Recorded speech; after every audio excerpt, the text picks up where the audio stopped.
In today's episode, I'm going to share 2 finished objects, my Misurina tee, and a project that I have not yet shared on the podcast, as well as a new cast on, an update on my Birds of a Feather shawl, and some awesome recommendations to watch and knit to. Things that have been just inspiring me and keeping me entertained lately. So let's just jump right in.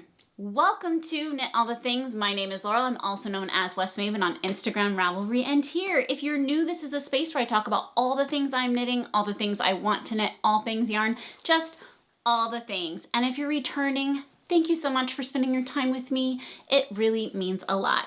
If you are knitting and watching this, drop in the comments below what you're making because I am always so desperately curious. Okay, so today I wanted to share a finished object. If you can see behind me, just barely, this was my first Misurina tee. This is a pattern by Caitlin Hunter. I was really inspired by Tracy. She is one of the Grocery Girls knit sisters, and I really loved her Misurina tee that she was sharing. She's making hers in a beautiful blue, almost similar to this, it kind of reminds me of, and then a Spincycle yarn. I thought it was a brilliant pairing because Spincycle, as you know, can be very expensive, but this pattern, I would say probably all the sizes, you would just need 1 skein of Spincycle. So if you wanted to splurge on part of your sweater, you could certainly make this sweater fairly reasonably priced, even using a skein of Spincycle. So I wanted to share mine with you. This is knit in Knitting for Olive. They're cotton merino base, and it is a 70% cotton, 30% merino. And the, again, Spincycle's second skein, so it was a little bit less expensive than a regularly priced one, and it was in the color Shades of Earth. I'm gonna take this jacket off for a second so you can see the whole thing. But it really turned out beautifully. As you can see, this sweater has a lace pattern at the very beginning of the neck. It's fairly simple, so if you are not super familiar with lace, that's okay, you can do this. And then there's patterns of color work with cables in between. So here's some tips and tricks that I learned along the way. I'm gonna actually grab this one to show you. So some things that I learned along the way making this, and I showed this last time, I'm gonna show it again though, real quickly, is as you can see, this bottom colorwork area is very spaced out, which would mean you would have super long floats. There's a couple of ways that you can deal with this. You can catch the float, and that will work probably just fine, but because, especially in this example, I had such a dark color, I was really afraid that when I was catching the floats, you would be able to see that little bit of color of the other thread that sometimes shows through when you do that. So what I chose to do instead on both sweaters was try ladder back jacquard. Now, as you can see, what it does is you're basically kind of double stitching this area where you're catching your floats. There's a couple of ways you can do this. The proper way of doing it is as you're coming to a space where you would like to add that stitch to catch your float, so instead of just catching your float with the other color, what you can do is you grab the stitch below the row you're working on and you're going to knit it with the color that you're wanting to catch. And then when you come back around, you pull, I'm making this more complicated, but essentially you pull your main color forward in this case, and then you would knit so that you're always keeping the yarn that you're not catching in front so that you're not having it show through. There's tutorials which I will link because I know that I'm making it a little bit confusing, but as you're doing that, that's one way. Another way that I recently saw that you could do it is leave the long float, but make it actually a little bit too long. And then when you're coming to that space in your knitting where you would want to catch your float, you can actually knit that stitch with that contrast color, and then eventually you're gonna knit 2 together to get it off later on. So there's a couple of different ways. I will link the 2 different ways below in the description, and anything I talk about will be in the description below. I did the proper jacquard on this one, but I'm actually trying, well, I did. I'm not trying. I did it.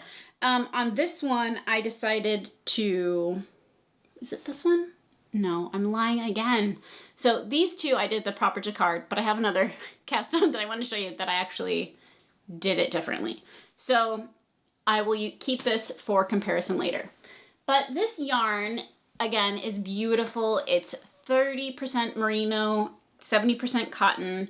I knit a size 3.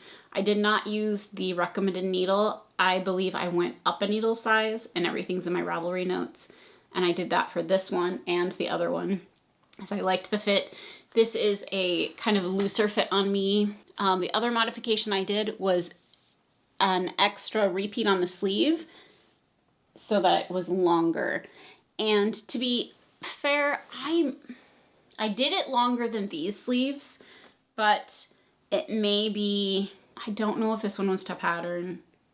This certainly I made longer because I just wanted it to be a little bit closer to my elbow. I will check my notes and leave them there for you on the Ravelry page. But for my size, I feel like this is a fairly economical knit. At my local store is about $9 a skein. I used 3 for a size 3. This is what I have left of the Spincycle.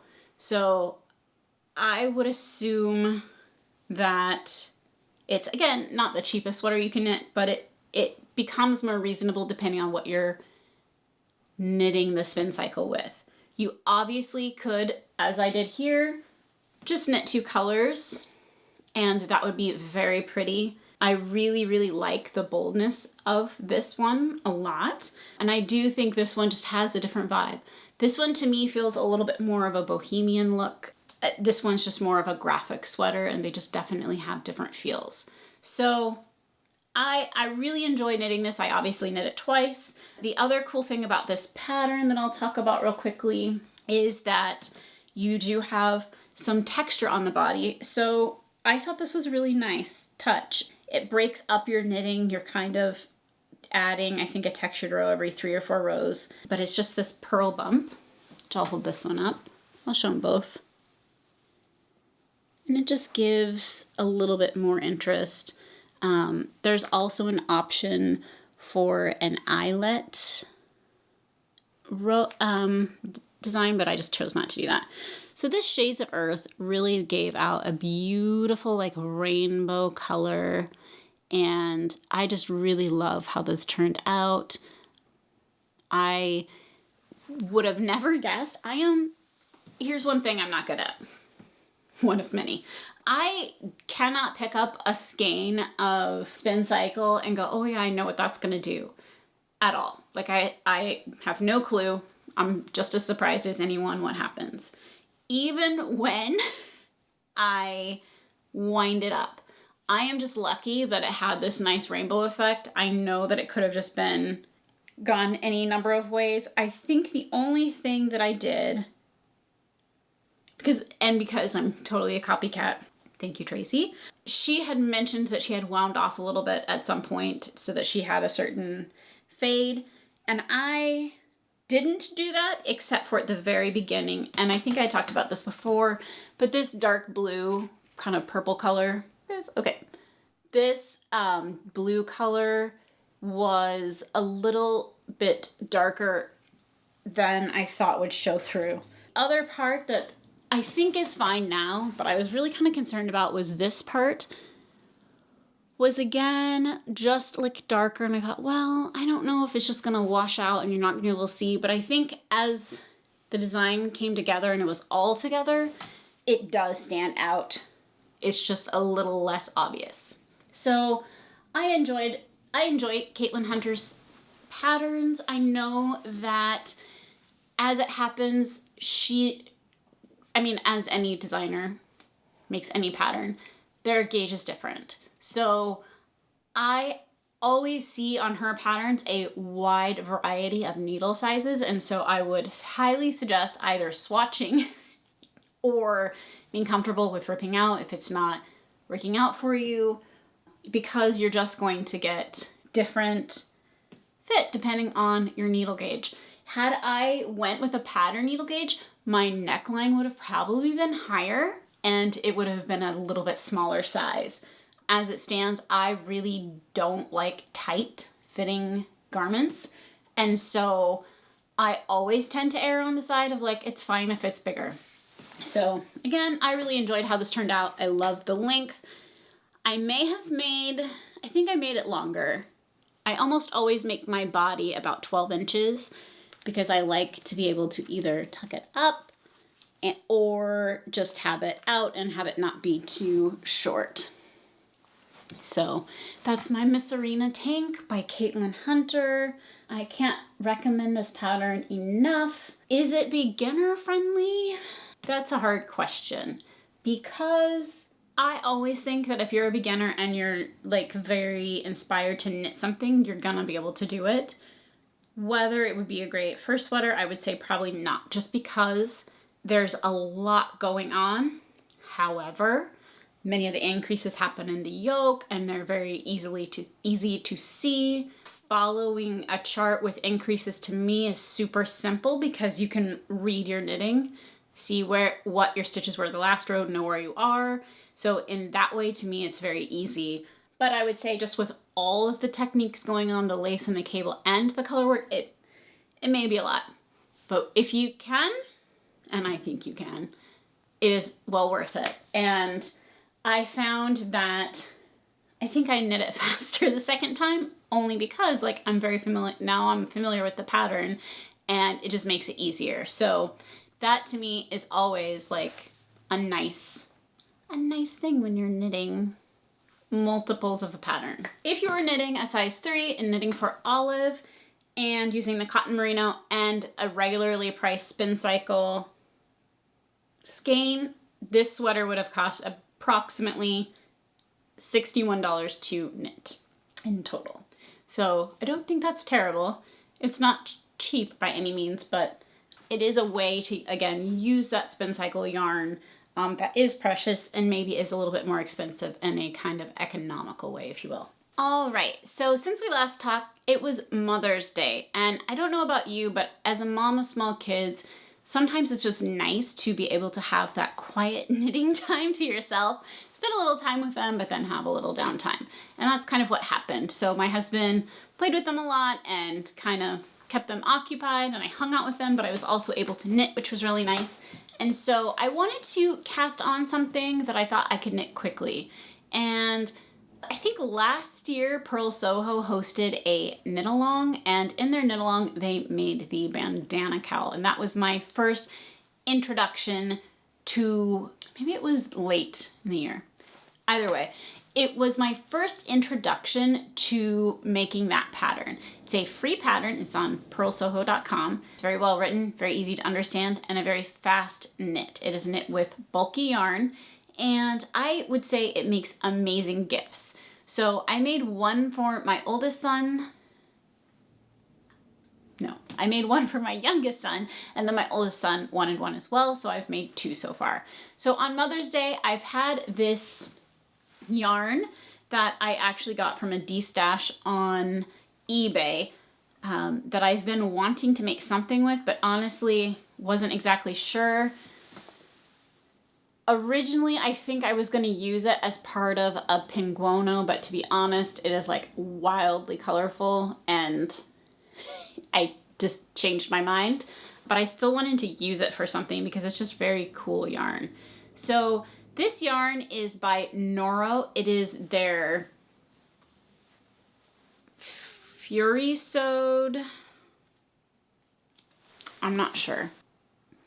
It is their Fury Sewed, I guess, yarn, and they just do it by colors. It's color 8. So the thing about this is it is discontinued, but I have noticed that there are a few places that you can still get it.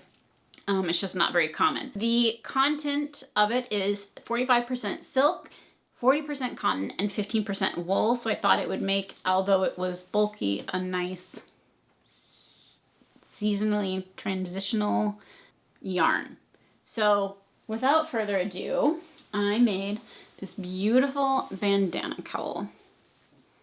And it's very colorful for me. And I'm still not sure if I'm just gonna make it for my kids because they do seem to wear their other ones quite a bit. But I thought it was just a nice, quick and easy knit. I'm wearing a lot of layers today. Okay. So it's a nice, quick and easy knit. Because it's a free pattern, I'll kind of go through how you make it. So you actually cast on stitches on the bottom edge. Woo! So you cast on the bottom edge, this part right here, and you immediately start, well, you do a few rows and then you start short rows. So this is all short rows, short rows, short rows, and then you start to knit in the round and then you start to decrease a little bit. And that's kind of the way that it's made. It took me a day. It was very fast. And I think part of it was the yarn is super fun. I love how, like, I don't even know how they do it, because as you look, I think it's more apparent here in the blue, you'll see that the pink starts to come in, and then it's more pink, and then the orange starts to come in, and then the black.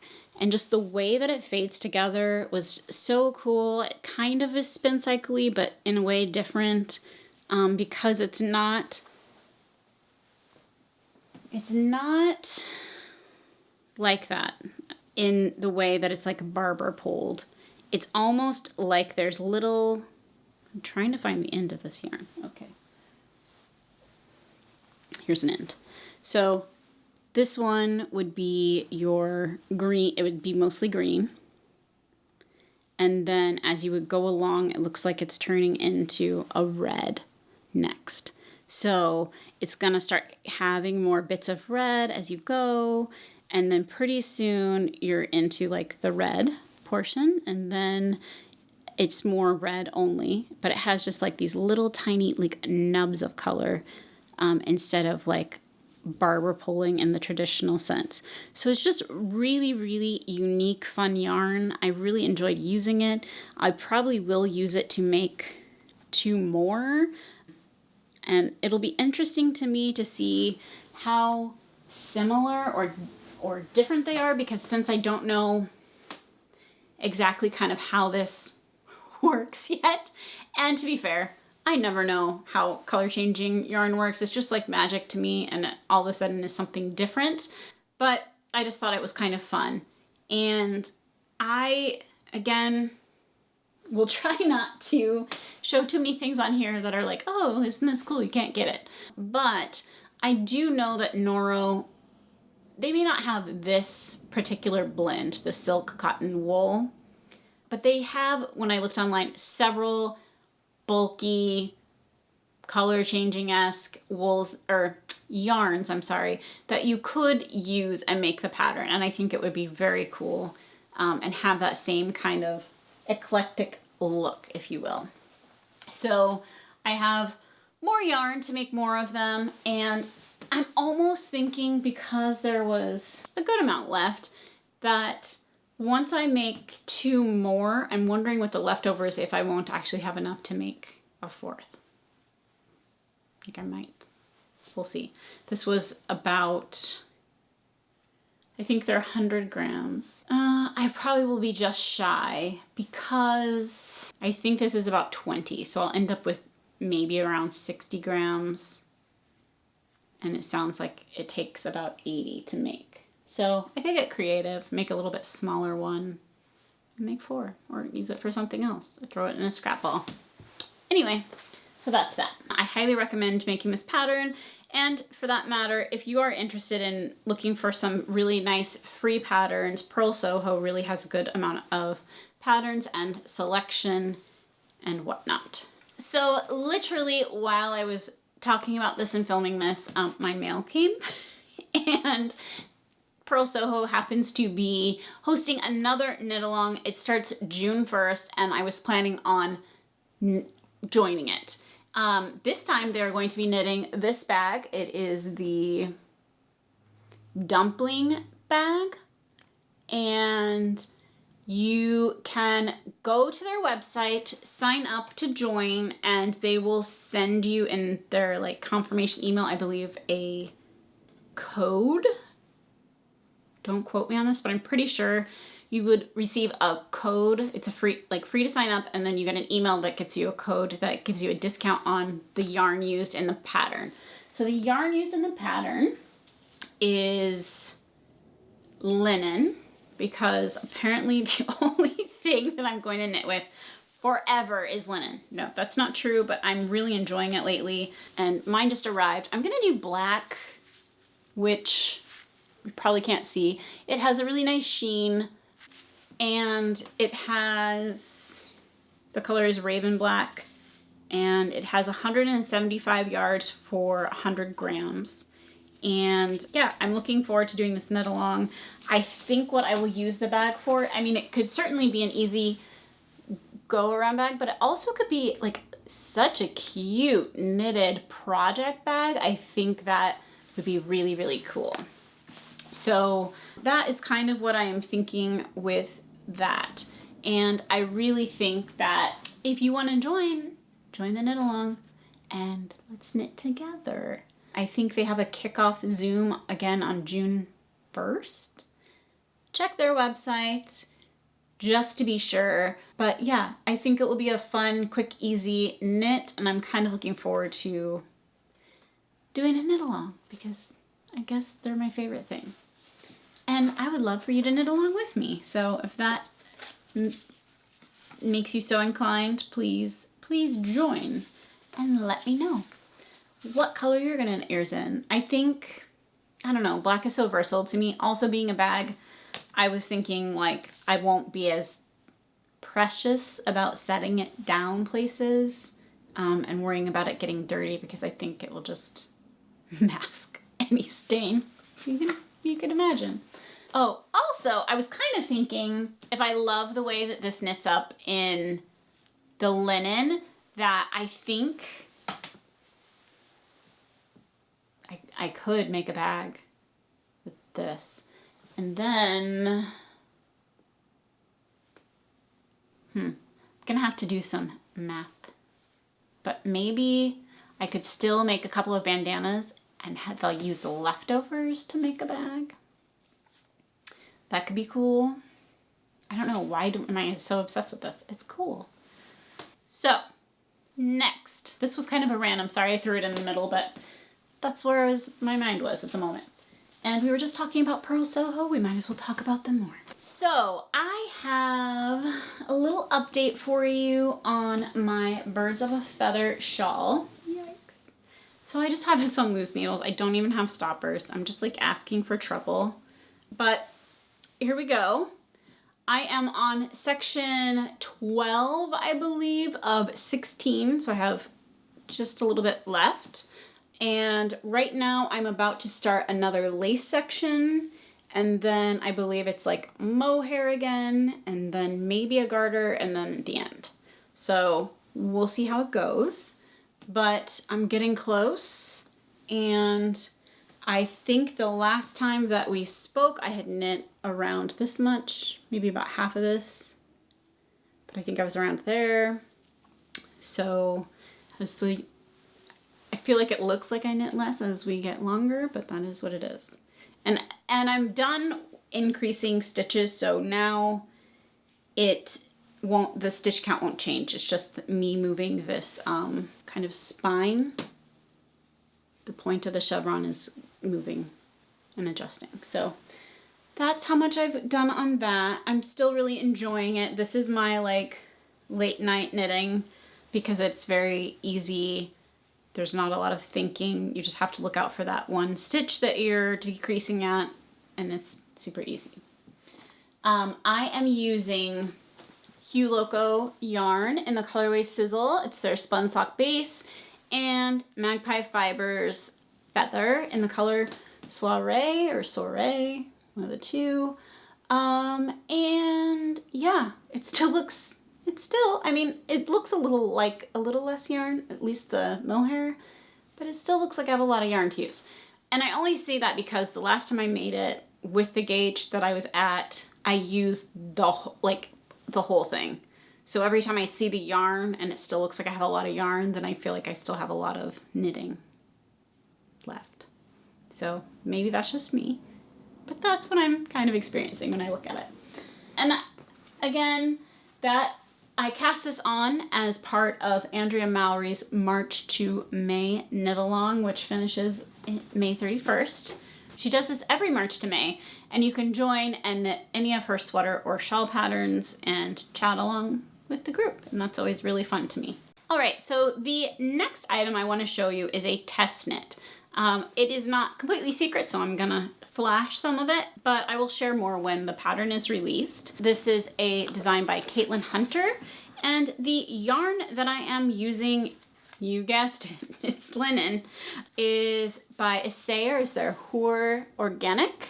All right, it's Isager's HØR Organic. I have this because when I test knit, I weigh all of my skeins or my balls of yarn, and I put the amounts so that when I'm done testing, all of the ones that I have the full paper, I just add those amounts, and then any partial skeins I just re-weigh, and then I know exactly how much yarn that I used. This is great to do if you are testing because it just lets other knitters know and the designer know how much yarn each size used. So I think it's very helpful, and especially if you're testing, I would recommend that you get yourself a scale and do that. So that's what that is. This is my main color, the black, the color Ink, and then my contrasting color is Camel. So I was wanting a bold contrast and a classic kind of color palette. I asked, I think the last podcast, what I should do to hold these because they kind of disintegrate when you're using them.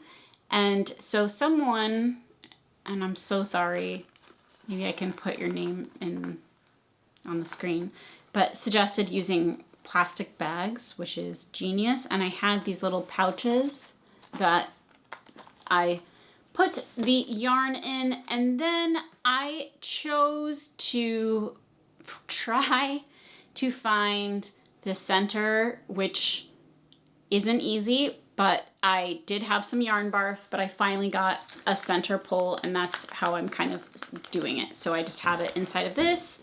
This is mostly zipped closed, and then the yarn is being pulled out of it. So that seems to, for now, be working really well, and I haven't had any problems.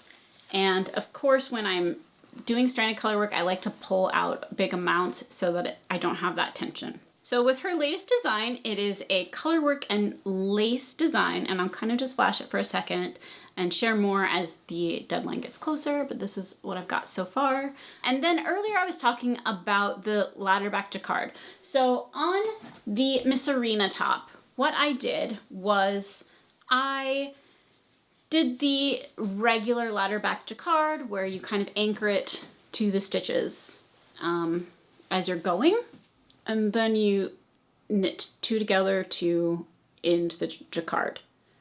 With this pattern, what I am doing is I started to do that, and the tan or the camel color was starting to show through the black, and I hated it. And so I did see, I think it was on Instagram, it might have been on YouTube, a different way to do the jacquard like idea.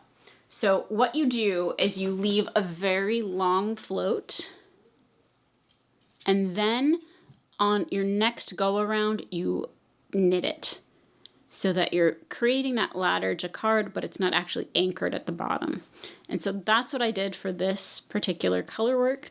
I think it's working really well. The reason I did that is there are spaces like right here where there's quite a few stitches. I think there's like 7 to 9 stitches in a row, maybe only 7, but there's quite a few where I just wasn't sure if I wanted to have long floats or if I wanted to catch them with the big color difference.